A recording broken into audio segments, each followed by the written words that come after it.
দুর্গাপুর ধর্ষণকাণ্ডে দুই অভিযুক্তকে রাজসাক্ষীর প্রস্তাব। সরকারি আইনজীবীর চাপে পড়েই দ্রুত চার্জশিট জমা দিয়েছে পুলিশ। দাবি অভিযুক্তের আইনজীবীর থানার সিসিটিভি ফুটেজ আদালতে জমা দেওয়ার আবেদন। অভিযুক্তের আইনজীবীর অভিযুক্তদের একদিনের জেল হেফাজতের নির্দেশ আদালতের।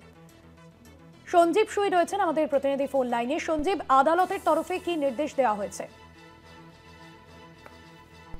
দেখো ভাস্কর, আইকিউ সিটি কাণ্ডে দুই অভিযুক্তকে রাজসাক্ষীর প্রস্তাব দিয়েছেন সরকারি আইনজীবী।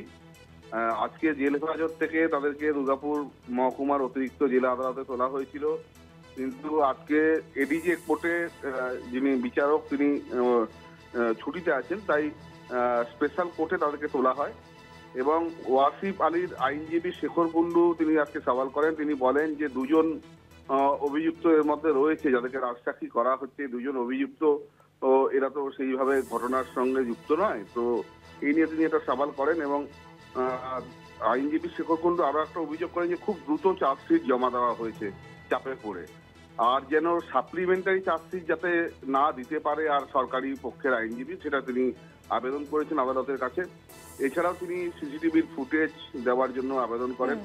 অন্যদিকে সরকারি আইনজীবী বিভাস চট্টোপাধ্যায় বলেছেন যে আমরা আইন অনুযায়ী শফিক শেখ এবং শেখ রিয়াজউদ্দিনকে রাজসাক্ষীর জন্য প্রস্তাব রেখেছি।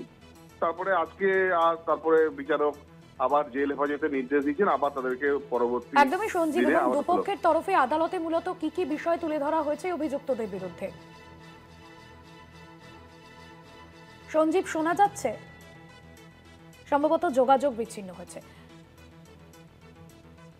ধন্যবাদ তোমায়।